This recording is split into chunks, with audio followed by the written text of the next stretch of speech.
मृत्यु की उत्पत्ति या मृत्यु का जन्म। प्रिय दर्शकों, एक बार फिर से आप लोगों का स्वागत है मेरे YouTube चैनल अध्यात्म ज्ञान पर। आज की कहानी है मृत्यु की उत्पत्ति या जन्म, कब और कैसे हुआ। यह सच्ची कहानी है, इसलिए सभी से अनुरोध है कि वो वीडियो को स्किप ना करें और अंतिम तक देखें। तो शुरू करते हैं आज की कहानी, मृत्यु की उत्पत्ति। महाभारत के भीषण संग्राम में दुर्योधन, दुशासन, कर्ण तथा जयद्रथ जैसे अधर्म पारायण महान धनुर्धरों ने अर्जुन पुत्र वीर बालक अभिमन्यु को ऐसाई अवस्था में चक्रव्यूह में फंसाकर मार डाला, जिसके कारण पांचों पांडव शोक में व्याकुल होकर जोर जोर से विलाप कर रहे थे। संपूर्ण पांडव सेना भी द्रोणाचार्य, कृपाचार्य तथा शल्य जैसे महारथियों द्वारा अबोध सुभद्रा कुमार के मारे जाने से दुखित थी। पांडवों के शिविर में जब सारे लोग इस संकट की घड़ी में शोकमग्न थे, तो उसी समय परम तपस्वी वेदव्यास जी वहां आए।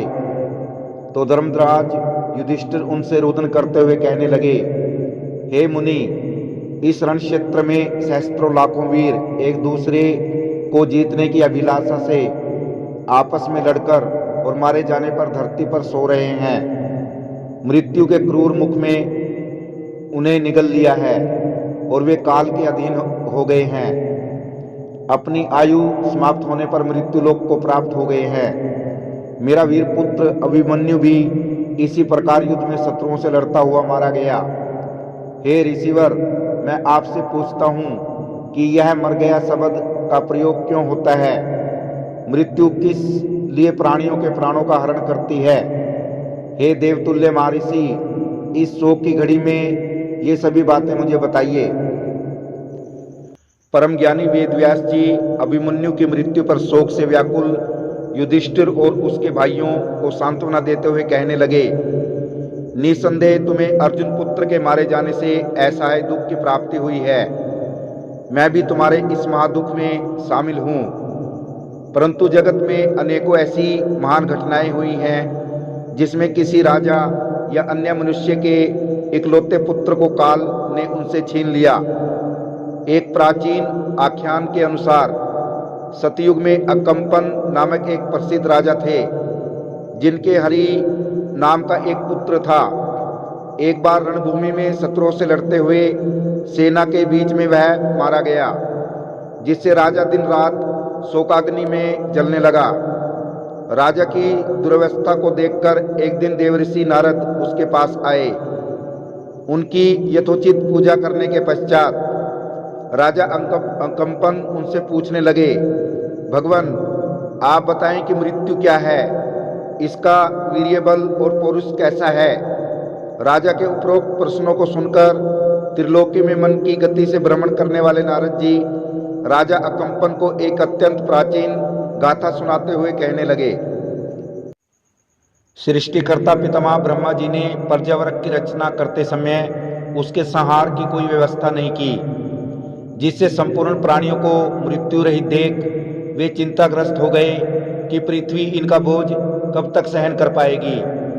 उनके इस प्रकार चिंतन करने पर क्रोधावश उनके नेत्रों से अग्नि प्रकट हो गई, जो संपूर्ण जगत को जलाने के लिए सभी दिशाओं में फैलने लगी, जिसके कारण स्थावर जंगम प्राणी नष्ट होने लगे।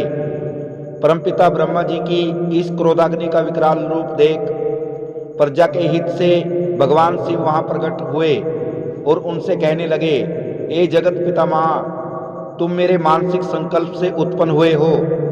तुमने प्रजा की सृष्टि के लिए स्वयं ही यत्न किया है। अब तुम अपने क्रोध से ही उसका अहित कर रहे हो। तुम जो भी अपना प्रियतम मुझसे करवाना चाहते हो उसे कहो। इस पर ब्रह्मा जी कहने लगे, हे रुद्रदेव, वसुधा के हित के लिए मेरे मन में क्रोध का संचार हुआ था। इस पृथ्वी देवी ने जो प्राणियों के भार से दबी पड़ी है, ने पीड़ित होकर ही जगत के संहार के लिए मुझे प्रेरित किया, परंतु मुझे इसका कोई उपाय न सूझने पर ही क्रोध का आवेश हो गया।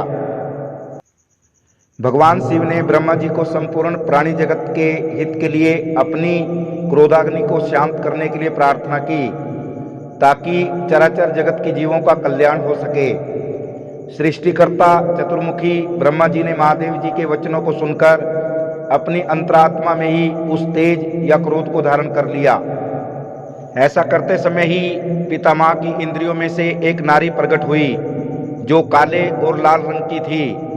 उसकी जीभ, मुख और नेत्र लाल रंग के और शेष काया पीली थी। वह वहां से निकलकर दक्षिण दिशा में खड़ी हो गई और मंद मंद मुस्कुराने लगी।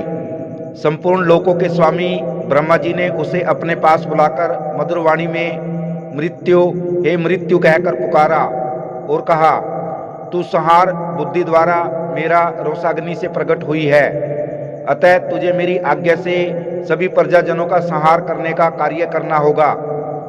पितामह के ऐसा आदेश देने पर मृत्यु नाम वाली वह अबला जोर जोर से रोती हुई उनसे प्रार्थना करने लगी, हे प्रजापति, आपने जानबूझकर क्रूरतापूर्ण कार्य करने के लिए मुझे नारी के रूप में क्यों उत्पन्न किया?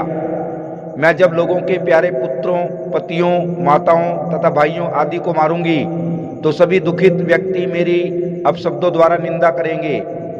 मैं आपसे विनती भावना से प्रार्थना करती हूँ कि आप मुझे ऐसा कठोर पाप करने की आज्ञा ना दें। मृत्यु के ऐसा कहने पर ब्रह्मा जी ने पुनः उसे आज्ञा देते हुए कहने लगे, हे मृत्यु, मैंने प्रजा के संहार के लिए संकल्प पूर्वक तुम्हें उत्पन्न किया है, अतः मेरे कथानुसार तुम्हें ऐसा करना ही होगा। चतुर्मुखी ब्रह्मा जी की ऐसी आज्ञा मिलने पर भी प्रजा के संहार के विषय में कोई प्रतिज्ञा न करते हुए मृत्यु वहां से चली गई और धेनुका आश्रम में जाकर उग्र तप करने लगी। उसी दीर्घकालीन तपस्या से प्रसन्न होकर लोगों की उत्पत्ति करने वाले ब्रह्मा जी उसके पास पुनः प्रकट होकर उसे वरदान मांगने के लिए कहने लगे। अत्यंत दीन भाव से मृत्यु ने कहने लगी, हे देव, मैं आपसे यही वर मांगती हूँ कि मुझे रोती बिलखती हुई स्वस्थ प्रजा का वध न करना पड़े। हे स्वामी, मैं अधर्म से बहुत डरती हूँ, अतः आप मेरी जैसी निरपराध नारी को परिजनों को मारने का दुष्ट कार्य न करना पड़े। मृत्यु के मनोभावों को समझते हुए प्रजापति कहने लगे, हे मृत्यु, प्राणियों का संहार करने का तुझे कोई दोष नहीं लगेगा, क्योंकि लोकपाल, यमराज तथा नाना प्रकार की व्याधियां इस कार्य के लिए तुम्हारी सहायता करेंगी। लोक प्राय लोभ, क्रोध, ईर्ष्या, द्रोह, मोह, युद्ध, दुर्घटनाओं तथा कटुवाणी बोलने से ही मृत्यु लोक को प्राप्त होंगे। तुझे उनकी मृत्यु का कोई दोष नहीं लगेगा। मिथ्याचारी पुरुषों को तो उनका अधर्म ही मार डालेगा, अतः तुम्हें भय करने की कोई आवश्यकता नहीं है। देवऋषि नारद राजा अकंपन को मृत्यु की कथा सुनाने के उपरांत कहते हैं, बहुत अच्छा, आपकी आज्ञा स्वीकार है। ब्रह्मा जी को यह वचन कहकर मृत्यु वहां से चली गई। हे राजन, तभी से प्राणियों का अंतकाल आने पर वह उनके प्राणों का हरण करती है। यही प्राणियों की मृत्यु है। इसी से व्याधियों की उत्पत्ति हुई है, जिससे प्राणी रोगी हो जाता है तथा आयु का अंत आने पर, सारी इंद्रियों के शिथिल हो जाने पर आत्मा परलोक चली जाती है। इस प्रकार जन्म मृत्यु के आवागमन का चक्कर चलता ही रहता है। जीव जगत में आत्मा का विभिन्न प्रकार के प्राणियों की देह में प्रविष्ट होने की क्रिया चलती रहती है, परंतु आत्मा सदैव अमर रहती है। जो व्यक्ति इस मनुष्य देह को पाकर भगवान का प्रत्येक पल सिमरण करता रहता है, उसे मृत्यु का भय नहीं सताता, क्योंकि वह इस नश्वर देह को त्याग कर सदा के लिए जन्म मरण के आवागमन को छोड़कर अंत में भगवान के परमधाम को प्राप्त होता है। इसलिए हे ज्ञानी सम्राट, तुम्हें अपने पुत्र के मारे जाने का शोक त्याग देना चाहिए, क्योंकि सभी प्राणी अपने कर्मों के फल का भोग करने उपरांत ही मृत्यु लोक को प्राप्त होते हैं। मृत्यु हाथ में डंडा लेकर उसका वध नहीं करती। धीर और सत्संगी पुरुष इसे ब्रह्मा जी का निश्चित विधान समझकर प्राणियों के लिए कभी शोक नहीं करते। परम तपस्वी मुनि वेदव्यास जी जेठ पांडुपुत्र युधिष्ठिर को राजा अकंपन और मृत्यु की कथा सुनाकर उन्हें धैर्य बंधाते हुए कहते हैं, मृत्यु के आगे किसी का वश नहीं है, इसका समय और स्थान निश्चित है। तभी तो कहा गया है कि इस जगत में जीना झूठ और मरना सच है।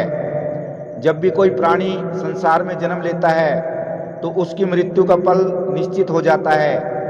महान धनुर्धर अभिमन्यु पूर्व जन्म में चंद्रमा का पुत्र था। रण क्षेत्र में वह वीरता से शत्रुओं के साथ युद्ध करता हुआ मारा गया और दुख रहित होकर पुनः चंद्रलोक में चला गया है।